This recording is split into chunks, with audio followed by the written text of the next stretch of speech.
Los caminos nos hicieron solos. Cuando el hombre dejó de arrastrarse, los caminos fueron a encontrarse. Cuando el hombre ya no estuvo solo.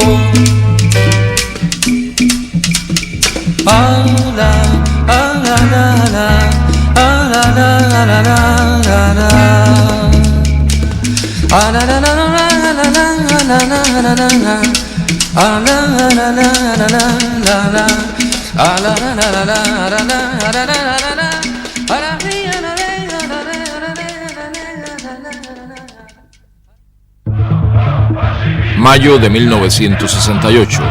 El mundo se conmociona. La década del 60 vive su clímax. Cuba recibe clandestinamente copia del diario que el Che Guevara escribió en su campaña guerrillera en Bolivia. El gobierno cubano prepara una urgente y masiva publicación.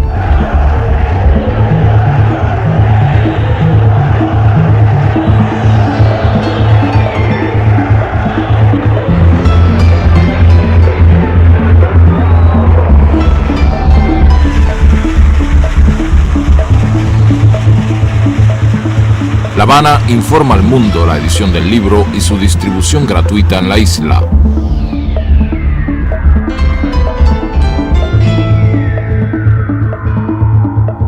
Editoras internacionales reciben copia del texto para su inmediata difusión.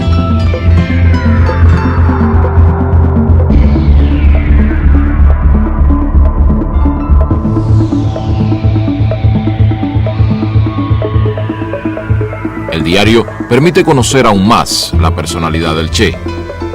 Su prestigio legendario de revolucionario consecuente se agiganta.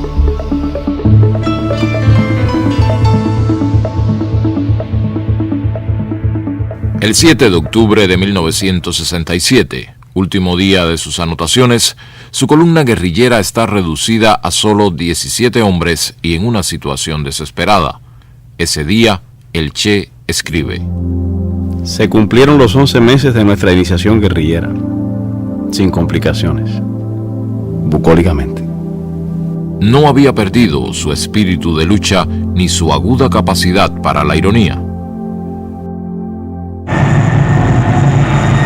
When the guerrilla outbreak came, we had already laid on a plan for a training program for what is now known as the 2nd Rangers. That would have happened possibly by the end of this year. Because of the specific threat which the guerrillas represented, we accelerated that program. We started the training about 5 months ago. We completed it about 2 months ago, which means a 3-month training program for the guerrillas, for the Rangers.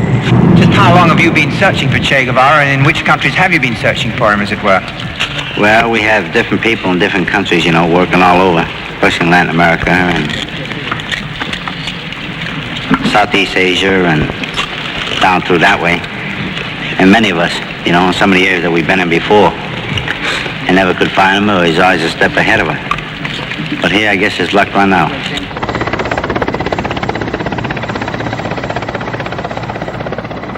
Al mediodía del 8 de octubre, en un lugar conocido como Quebrada del Yuro, en el oriente boliviano, libra su último combate.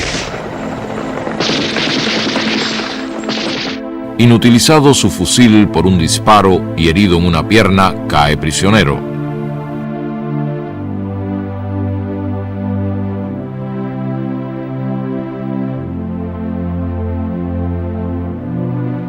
Trasladado a un caserío, se le encarcela en el local utilizado como escuela. Al día siguiente llega la orden de la capital boliviana. Es asesinado.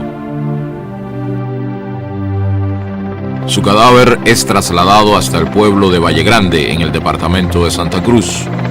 expuesto a la prensa y la población en un lavadero de la localidad.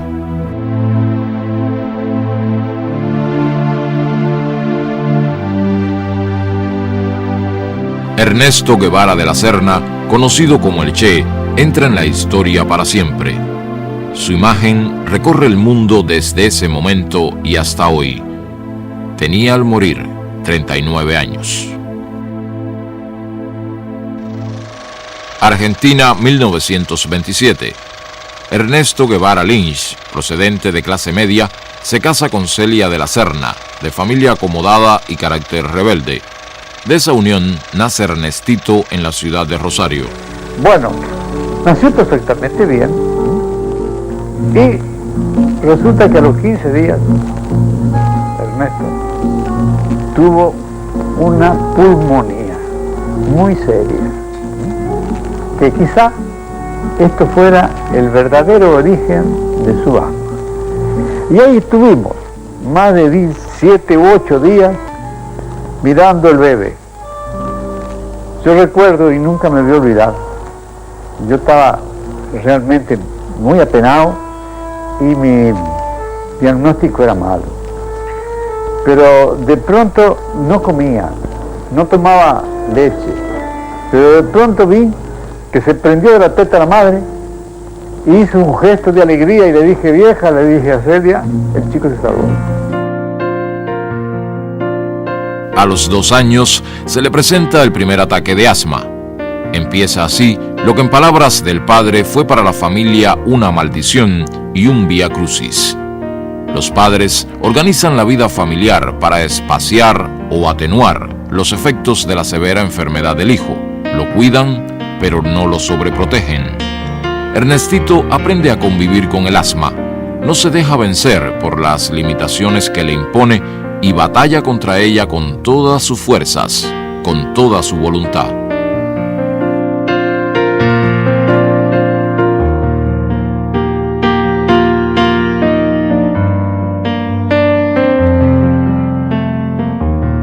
A los 10 años, el ambiente familiar lo pone en contacto con la Guerra Civil Española, despertando su curiosidad por el acontecimiento y su solidaridad infantil con la República. Yo en ese momento estaba en comunicación con los republicanos españoles.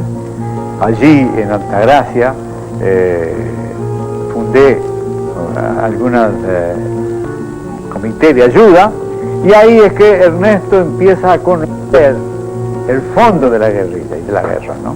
En el cuarto de Ernestito tenía todos los mapas españoles con banderillas de la guerra española.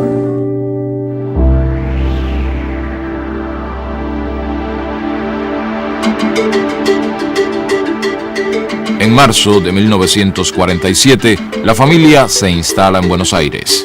Ernestito ya es Ernesto. Va a cumplir 19 años y matricula en la universidad en la carrera de medicina.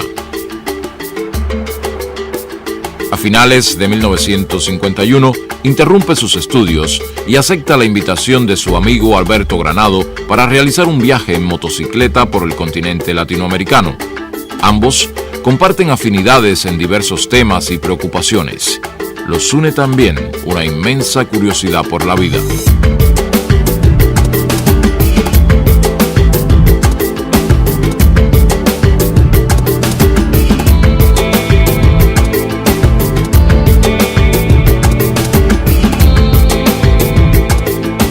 Ernesto se suma al viaje en un momento en que busca una motivación esencial para su vida. No ha encontrado todavía su destino.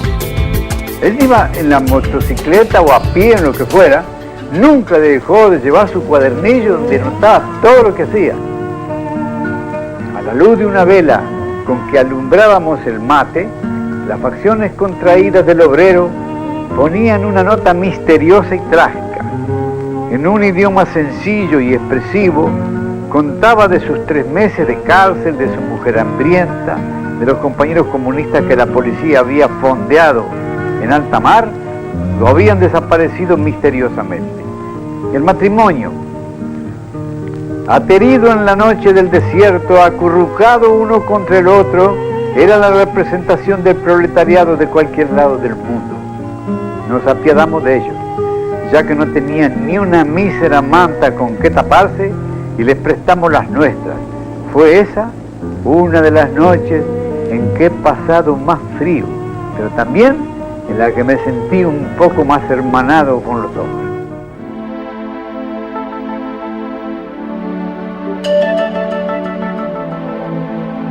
Las condiciones de vida y trabajo de los mineros chilenos impresionan profundamente a Ernesto. En sus notas de viaje escribe: veremos si algún día algún minero tome un pico con placer y vaya a envenenar sus pulmones con consciente alegría.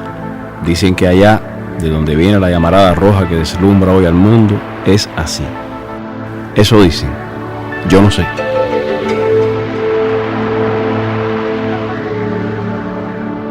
La moto no resiste las inclemencias de sus conductores y debe ser abandonada en territorio chileno.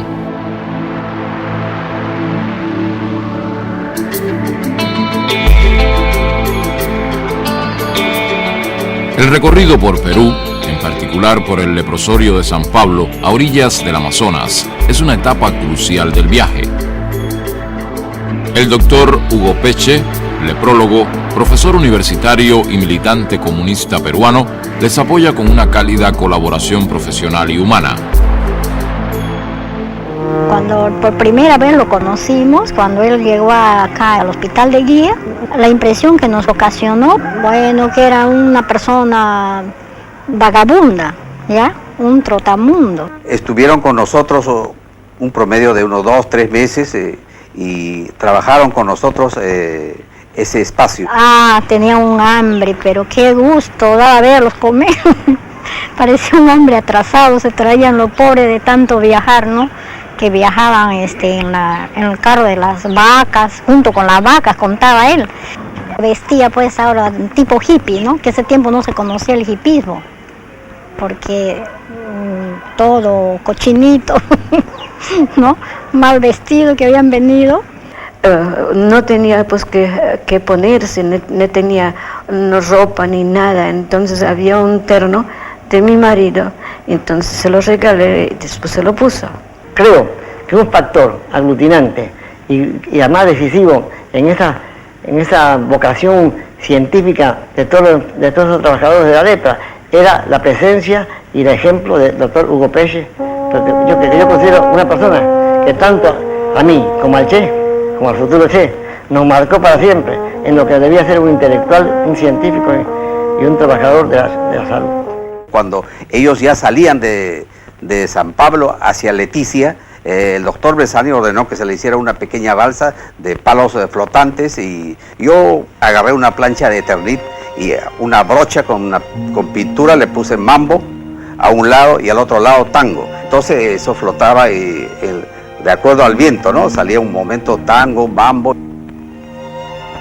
La despedida que estos enfermos nos hicieron al Che y a mí en San Pablo pasó de todo lo imaginable. Para mí es uno de los recuerdos más hermosos que tengo en mi vida y tengo muchos recuerdos hermosos.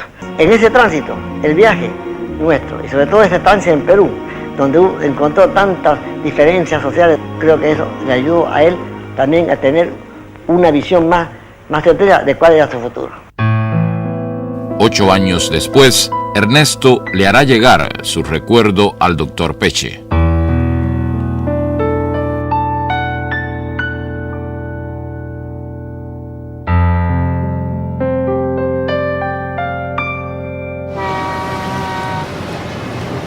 En agosto de 1952, Granado queda trabajando en Venezuela y Ernesto regresa a Buenos Aires a terminar sus estudios de medicina.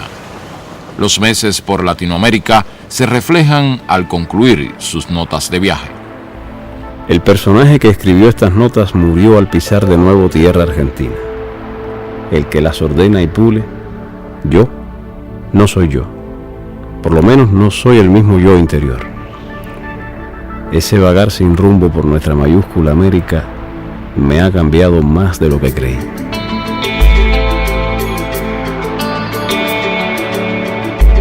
En marzo de 1953 se gradúa de médico con una tesis sobre alergia. La familia está feliz. Es llamado al servicio militar obligatorio, pero lo declaran no apto. Entonces comunica a sus padres una decisión irreversible. Se va a Venezuela a reunirse con Granado. En julio parte para su segundo viaje. Se detendrá en diversos países posponiendo su llegada a Venezuela. No llega a Caracas porque las noticias de la situación política que existe en Guatemala le hacen girar su destino hacia allá. Guatemala vive sin saberlo los últimos meses de vida del gobierno democrático de Jacobo Arbenz y de su proyecto de reformas, imprescindibles para el país, pero inadmisibles para la oligarquía local, la United Fruit Company y el Departamento de Estado norteamericano. Le llegan preocupaciones y sugerencias familiares para que acabe de organizar su vida como médico.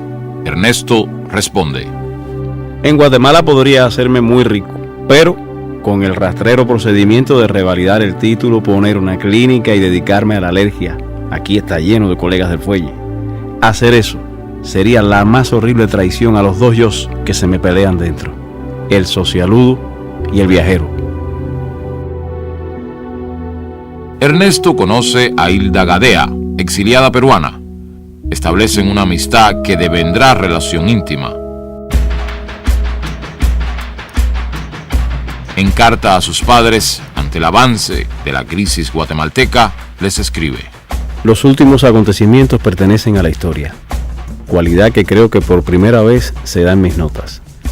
Hace días, aviones procedentes de Honduras cruzaron la frontera con Guatemala y pasaron sobre la ciudad en plena luz del día, ametrallando gente y objetivos militares. Yo me inscribí en las brigadas de sanidad para colaborar con la parte médica y en brigadas juveniles que patrullan las calles de noche. Hace amistad con Ñico López, exiliado cubano estrechamente vinculado a Fidel Castro.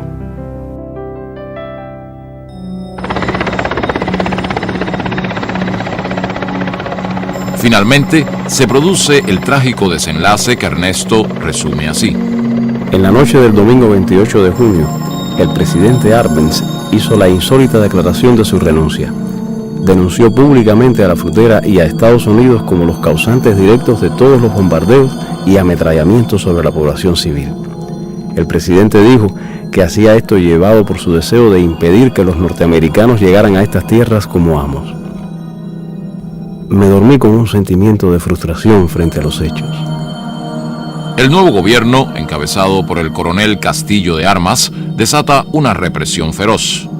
Ernesto se asila en la embajada argentina, pero rechaza regresar a su país en el avión que envía el gobierno del general Perón para repatriar a los exiliados. Partirá hacia México. En carta que envía a su madre, a poco de llegar a la capital mexicana, deja ver su estado de ánimo de aquellos días. En cuanto a la amargura que ves en mis últimas cartas, es probable que sea cierto. Pero yo no lo noto sino en cierto escepticismo frente a cosas en las que antes veía algo bueno. Mi más completa decepción es frente a algunas situaciones ni fu ni fa de las cuales creía que se podía sacar algo. Ahora me convencí terminantemente de que los términos medios no pueden significar otra cosa que la antesala de la traición. Mi confianza en el triunfo final de lo que creo es completa, pero ni siquiera sé si seré un actor o un espectador interesado en la acción.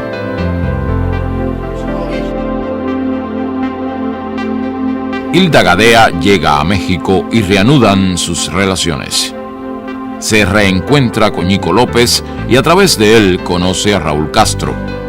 Este acaba de llegar de Cuba después de salir de la cárcel amnistiado junto con todos los participantes en el asalto al cuartel Moncada. Poco después, Fidel Castro arribará a la capital mexicana. Viene a organizar la lucha insurreccional contra la dictadura que gobierna su país. Ernesto ya sabe de la situación cubana como para tener deseos de conocer al dirigente revolucionario más importante de su joven generación. Frente al Galveston, en ese edificio que tú me recuerdas ahora que el número 6, ahí con el tiempo llegamos a tener un apartamento también nosotros. No, en ese edificio, debajo o cerquita de él, hay un restaurante. En ese restaurante, en el mes de julio del año 55, donde se sostiene esa entrevista entre Fidel y el Che, que yo participo, y es donde el Che decide unirse a nosotros. Por eso Fidel dice que el Che y yo fuimos los primeros en formar parte de la lista de los futuros expedicionarios. La conversación en la que Fidel Castro y Ernesto Guevara inician su amistad queda reseñada en el diario de este. Un acontecimiento político es haber conocido a Fidel Castro, el revolucionario cubano, muchacho joven, inteligente, muy seguro de sí mismo y de extraordinaria audacia. Creo que simpatizamos mutuamente. En agosto de 1955 contrae matrimonio con Hilda. En febrero de 1956 les nace Hildita. Para esa fecha ha comenzado su preparación física como futuro guerrillero. Será el teniente médico de la expedición. La férrea voluntad, ayudada por la altura y el clima seco de Ciudad México, harán posible que su asma no lo invalide en los meses de entrenamiento.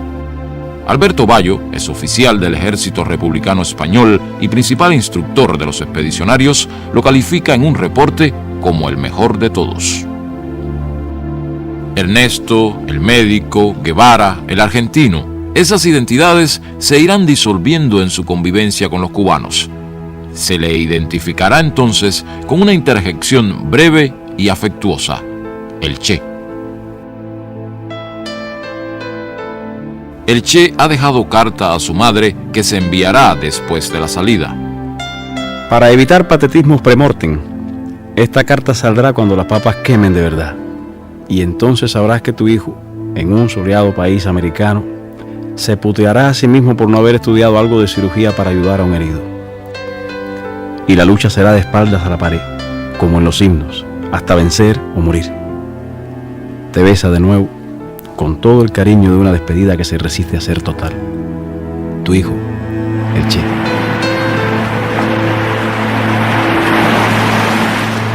El 25 de noviembre de 1956, el yate Granma parte hacia Cuba con 82 hombres que comanda Fidel Castro. Al amanecer del 2 de diciembre, los expedicionarios pasan del Granma al Pantano y el Mangle de la costa sur del oriente cubano. El Che desembarca sufriendo un ataque de asma. La presencia del yate es informada a los mandos militares de la región. La movilización de tropas hacia el lugar es rápida y eficiente.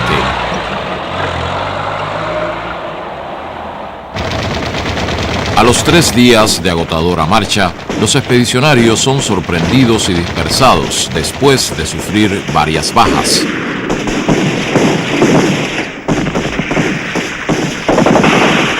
El desorden de la retirada es de tal magnitud que todo parece que va a terminar en el comienzo.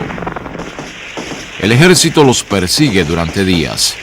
Muchos de los que se entregan o capturan son asesinados. Después de 3 semanas de total incertidumbre, Fidel Castro reagrupa a una pequeña tropa con 7 fusiles y 12 hombres. El Che Guevara es uno de ellos.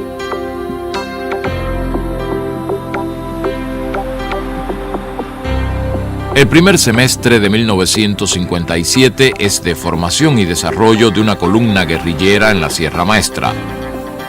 La tropa se refuerza con la incorporación de campesinos y combatientes urbanos.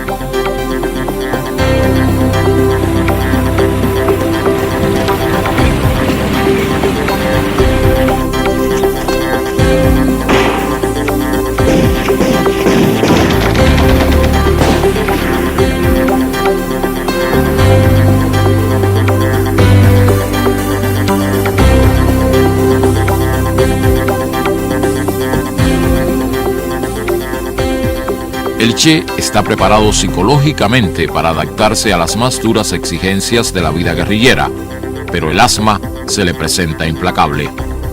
A pesar de esta, es el médico de la columna y de los campesinos de la zona y se destaca como combatiente. En julio, Fidel decide crear una segunda columna guerrillera y nombra al Che comandante de la misma. La dosis de vanidad que todos tenemos dentro hizo que me sintiera el hombre más orgulloso de la tierra ese día. Hoy aprovecho la oportunidad de la visita de un periodista cubano para dar al pueblo de Cuba el primer saludo que tengo oportunidad de dar, de un pueblo que he decidido defender, conociendo solamente a través de la acción y del pensamiento de nuestro jefe Fidel Castro. Los meses que siguen le permiten desplegar su capacidad organizativa, su valor e inteligencia como jefe guerrillero y una especial sensibilidad humana y política para las relaciones con el campesinado. Aquí Radio Rebelde, órgano del movimiento revolucionario 26 de julio y del Ejército Rebelde. En agosto de 1958, el Ejército Rebelde derrota la ofensiva del ejército batistiano en las montañas orientales. Fidel decide lanzar inmediatamente una contraofensiva enviando 2 columnas de sus combatientes hasta las montañas del centro de la isla. Una es comandada por Camilo Cienfuegos, la otra por Ernesto Guevara.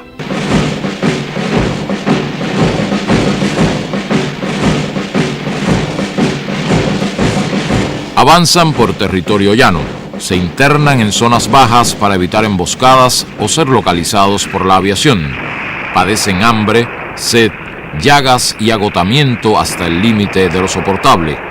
La columna recorre más de 600 kilómetros en 46 días. Antonio Maceo, columna 2, Antonio Maceo, desde el frente norte de las villas. Efectivamente, Camilo, aquí te copiamos 100%. A mediados de octubre ya están en el centro de la isla. Inmediatamente coordinan y unifican acciones con las organizaciones revolucionarias que actúan en la región. La autoridad política y militar del Che y Camilo es indiscutible. El prestigio nacional se torna leyenda. El Che encabeza en el centro del país la ofensiva final contra la dictadura. Comanda a las tropas rebeldes que atacan Santa Clara, capital provincial, y a un tren blindado que transporta importante cargamento de armas para el ejército.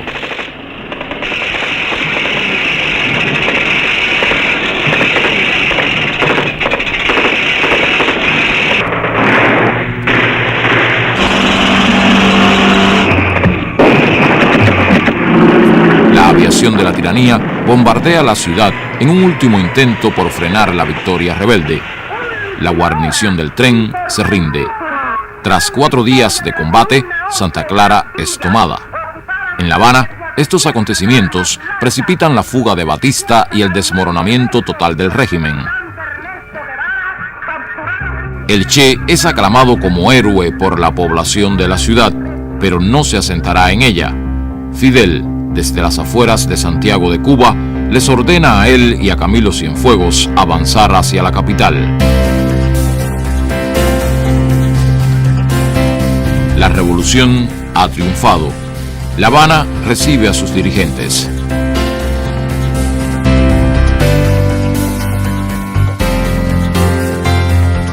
Ernesto Guevara, que acaba de entrar por primera vez en la capital cubana, es uno de ellos.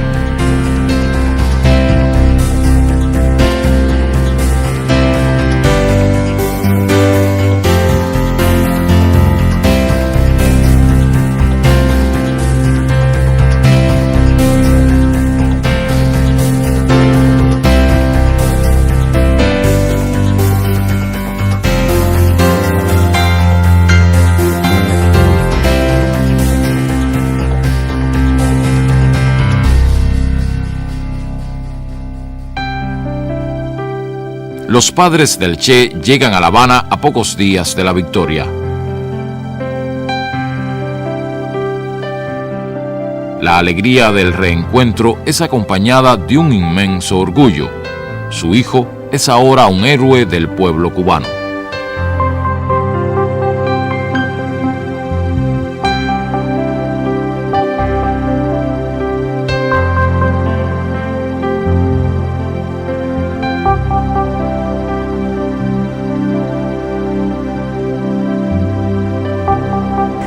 Y me acuerdo de que le dije, ¿qué va a ser de tu vida? Le dije, ¿qué va a ser de tu vida como médico? Se quedó pensando un momento y me dice, mirá, me dice, como vos te llamás lo mismo que yo, pones un letrerito en la puerta de tu escritorio que diga doctor Guevara, y entonces ya tenés derecho a empezar a destripar gente, ¿no? Bueno, era muy gracioso, pero después vino yo lo llamé al orden, no, vamos a hablar en serio, tío. Y me dijo esta palabra más o menos, no sé en qué lado del mundo dejaré los huesos. La revolución constituye tribunales para juzgar a los criminales de guerra, torturadores y cómplices de la tiranía. Los grandes medios de información norteamericanos manipulan la imagen de los juicios y crean la primera campaña propagandística contra el gobierno revolucionario. El Che es uno de los dirigentes que supervisa la aplicación de justicia.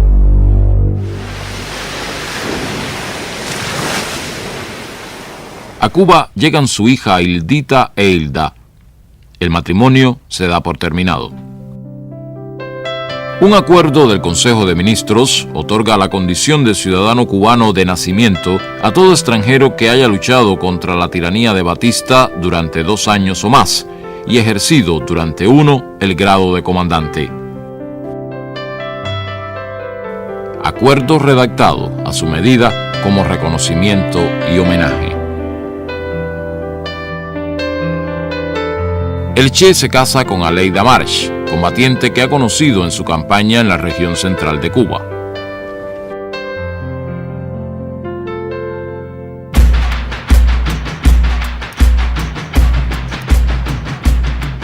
Muy pronto comienzan las presiones y amenazas de la administración norteamericana, motivadas por la aplicación de una ley de reforma agraria que afecta a importantes propiedades de compañías latifundistas en la isla. Ejerció distintos cargos, cada vez que hacía falta un hombre serio para un cargo importante, el Che se prestaba para ese trabajo. Se le nombró director del Banco Nacional, en un momento que aquellos técnicos especialistas en banco, pero inconsistentes políticamente, abandonaron el país y se fueron, se le designó presidente del Banco Nacional. Después hicieron bromas y anécdotas, que si se había preguntado por un economista, y el Che se ofreció, y si tú eres economista, y yo no, yo soy comunista.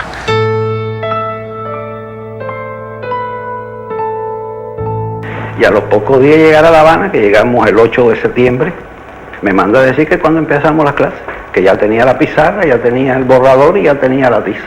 Y empezamos allí las clases. Y ahí duraron. Cuando él pasó al banco era más fácil, pues yo estaba en el banco con él también, así que era más fácil darle clases. Y después cuando él salió para industria seguimos las clases. Hasta un momento en que yo le dije, mira, ya yo te he dado todo lo que yo sé. Ya yo no sé más nada, no tengo más nada que dar. Fueron 5 años, ¿sabes? 5 años sin fallar nunca. Él dejó de dar clases los días que no estaba en Cuba. El día que le dije que ya yo no tenía más nada que darle, me dice, bueno, dame programación lineal. Digo, no, yo nunca he dado clase de eso. He leído algo sobre eso. Dice, ¿por qué no la estudiamos juntos? Digo, bueno, vamos a estudiarla juntos.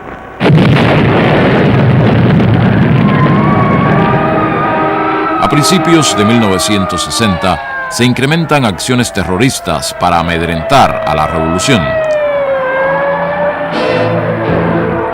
La Agencia Central de Inteligencia asume un rol protagónico en la lucha contra el gobierno revolucionario.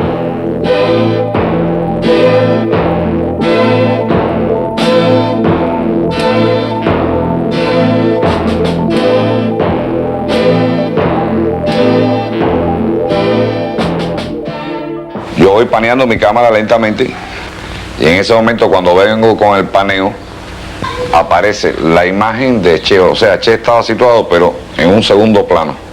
La cara de él me impresionó tanto cuando yo la vi en el visor que te digo que lo que a mí nunca se me olvida es que instintivamente hice como una cosa así hacia atrás, ¿no? Me asustó, se te puede decir un poco, y al mismo tiempo asustarme apreté el obturador.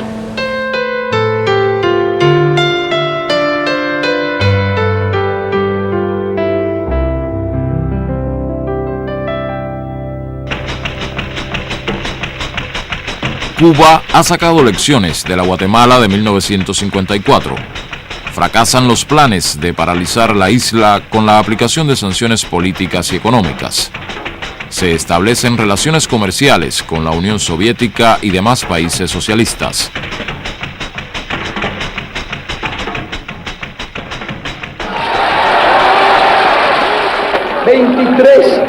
Guantánamo Sugar Company. 24 United Fruit Company.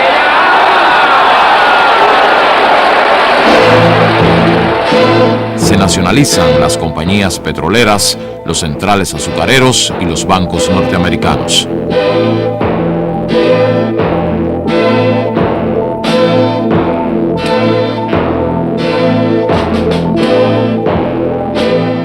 El gobierno norteamericano decide financiar y organizar con contrarrevolucionarios cubanos una invasión armada que ponga fin a la revolución.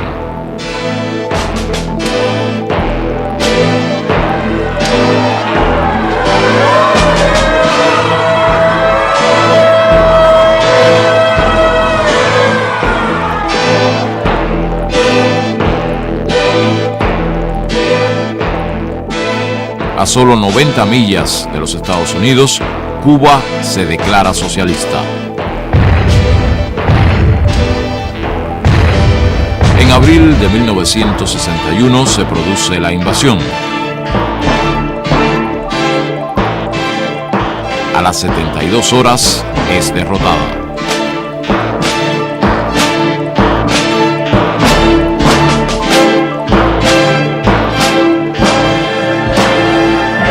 Girón es un símbolo para todos los pueblos oprimidos. Playa Girón es la primera derrota del imperialismo en América Latina, pero también es una de las primeras derrotas del imperialismo en escala mundial.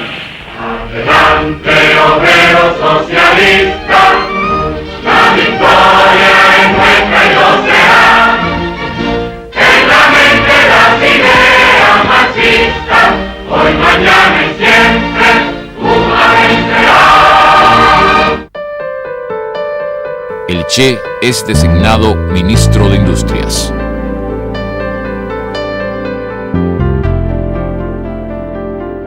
La nueva responsabilidad le exige conocer con urgencia qué existe y qué falta. El gran reto es lograr una estrategia que impida el paro de plantas y fábricas de tecnología norteamericana como resultado del bloqueo. Necesitado de un contacto directo con la realidad, el Che esquiva la burocracia y va a los centros de trabajo a tomar el pulso de lo que sucede y lo que piensan los trabajadores. Es el principal abanderado del trabajo voluntario, ese esfuerzo adicional que sin remuneración alguna pide la revolución a trabajadores y dirigentes, buscando crear una nueva conciencia entre los intereses individuales y los de una sociedad que aspira a un ser humano más solidario. Si ustedes me permiten, les voy a empujar un pequeño versículo.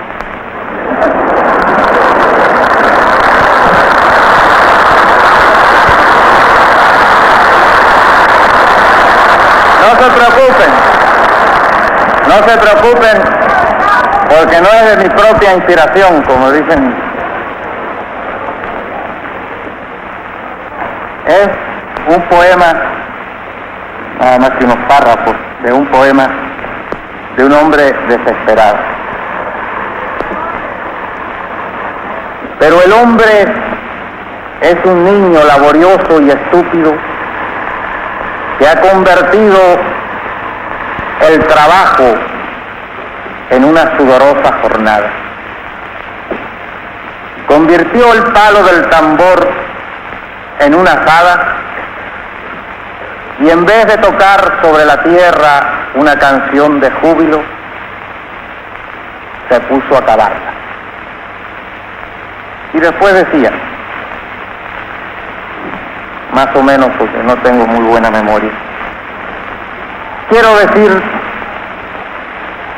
que nadie ha podido cavar al ritmo del sol y que nadie todavía ha cortado una espiga con amor y con gracia.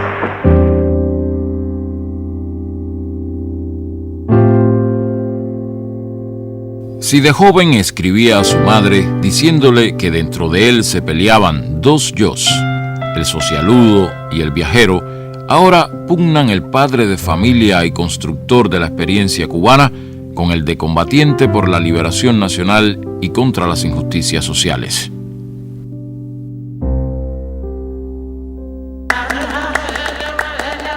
El Congo es uno de los focos de tensión internacional que más lo impacta.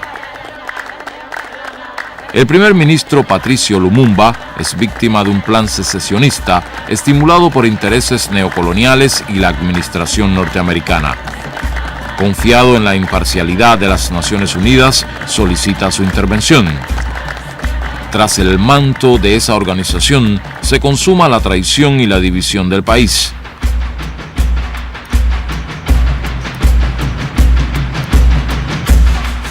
Lumumba es detenido y finalmente asesinado para impedir la verdadera independencia de su país.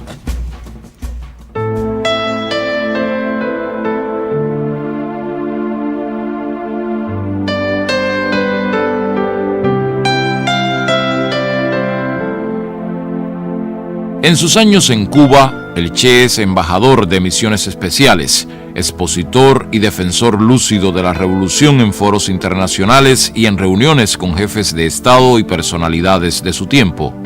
Estas responsabilidades amplían su perspectiva del mundo en que se desenvuelve. El Che reflexiona sobre los antecedentes y la experiencia práctica de los países socialistas. Recorre un arduo camino de aprendizaje, tiene inquietudes, se hace preguntas.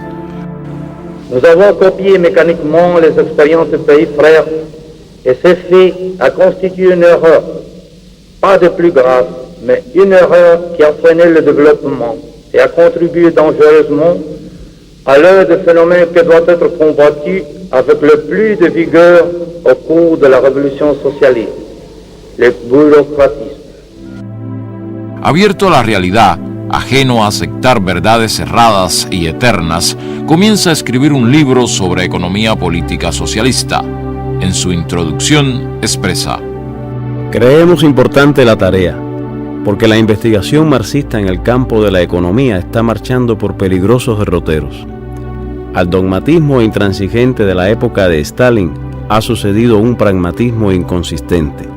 Y, lo que es trágico, esto no se refiere solo a un campo determinado de la ciencia, sucede en todos los aspectos de la vida de los pueblos socialistas, creando perturbaciones ya enormemente dañinas, pero cuyos resultados finales son incalculables.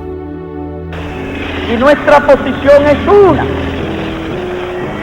Somos partidarios de que se le dé a Vietnam toda la ayuda que sea necesaria. Somos partidarios de que esa ayuda sea en armas y en hombres.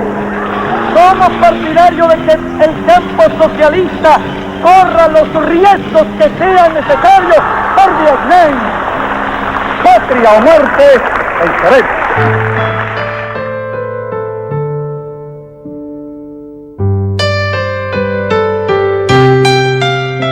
El Che regresa a Cuba al día siguiente, luego de un largo viaje que lo llevó de Naciones Unidas a países africanos. Ha decidido qué hacer con su vida. Para llevar a cabo su proyecto, tiene el pleno respaldo y la colaboración de Cuba.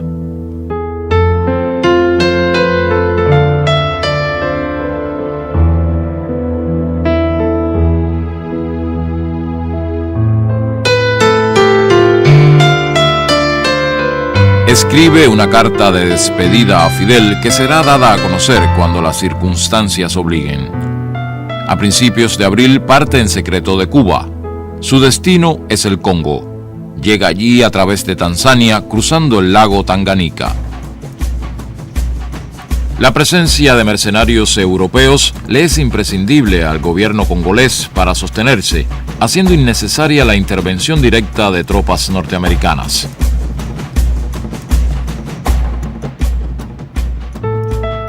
Un poco más de 100 combatientes cubanos se unen al Che, asesoran y entrenan a los rebeldes congoleses y participan con ellos en los combates contra los mercenarios y el ejército gubernamental.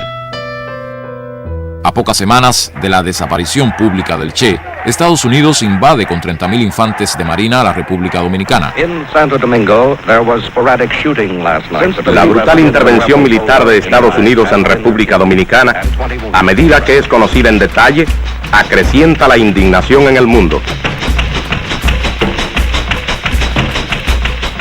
La causa es la sublevación de la población y militares constitucionalistas contra un golpe de Estado de oficiales reaccionarios.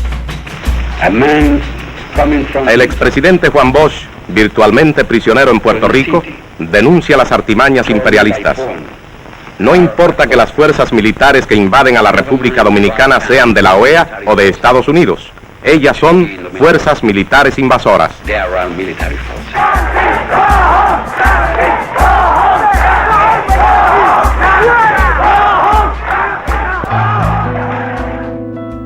En aquellos días, la ausencia del Che comienza a provocar los más variados rumores en Cuba y en el mundo. Uno de ellos lo sitúa luchando junto al pueblo y militares constitucionalistas en República Dominicana. Eso dio lugar a que se corrieran muchos rumores en aquella época, incluso se levantaran verdaderas calumnias. Hubo quienes hablaron del Che desaparecido, el Che muerto, discrepancias y toda aquella historia. Y nosotros soportamos aquel chaparrón de rumores y de intrigas simplemente para no arriesgar la misión que él quería cumplir y el personal con que él quería ir allá. En los días de su campaña en el Congo, recibe la noticia de la muerte de su madre. Profundamente conmovido, la evoca. Solo sé que tengo una necesidad física de que aparezca mi madre. Y yo recline mi cabeza en su regazo magro y ella me diga, mi viejo, con una ternura seca y plena, y sentir en el pelo su mano desmañada, acariciándome a saltos, como un muñeco de cuerda, como si la ternura le saliera por los ojos y la voz.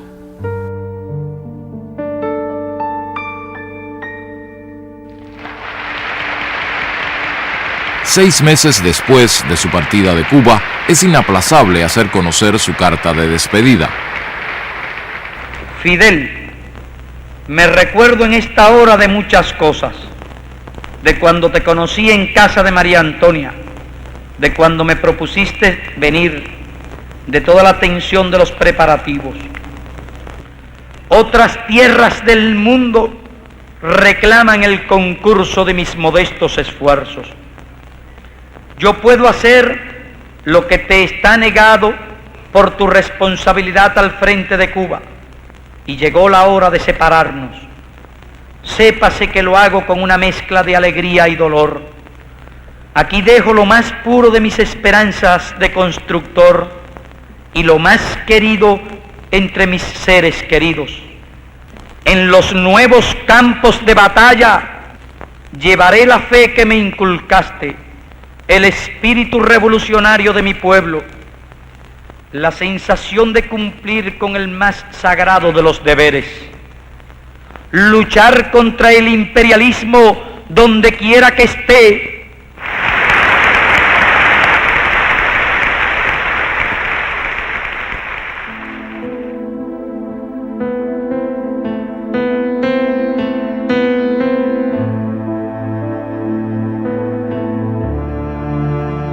En noviembre de 1965, 7 meses después de su llegada, el Che y sus compañeros se retiran del Congo.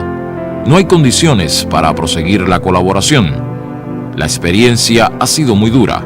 Ha confrontado una realidad compleja y difícil en extremo. Se retira muy abatido.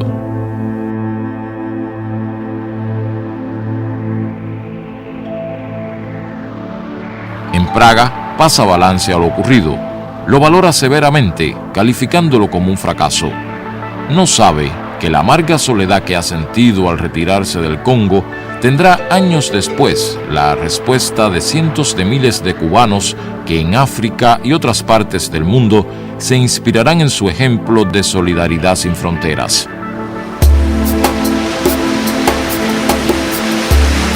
Vuelve a Cuba en secreto para los preparativos de su próximo desafío. La impaciencia lo aguijonea, la del momento que se vive y la de sus años.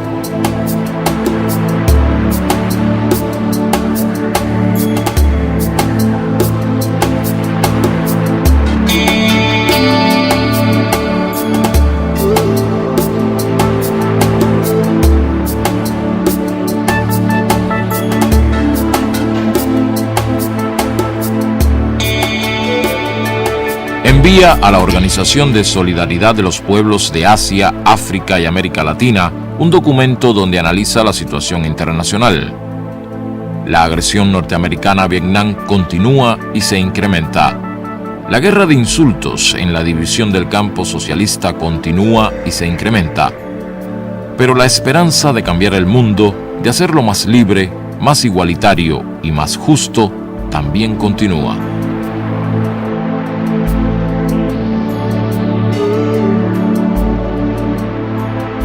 Su imagen cruza las generaciones. No han podido fatigarla pese a todo lo ocurrido en el mundo, porque él fue mucho más inmenso en su ejemplo que su proyecto frustrado, en el que dejó una lección de coherencia en la vida y ante la muerte.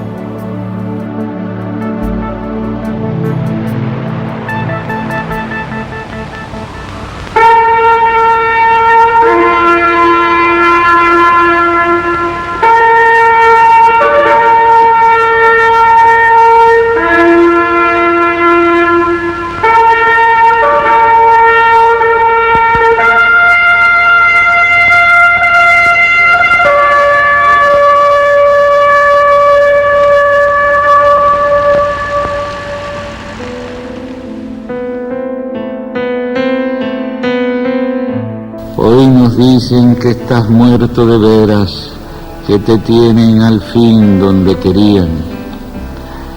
Se equivocan más que nosotros, figurándose que eres un torso de absoluto mármol quieto en la historia, donde todos puedan hallarte.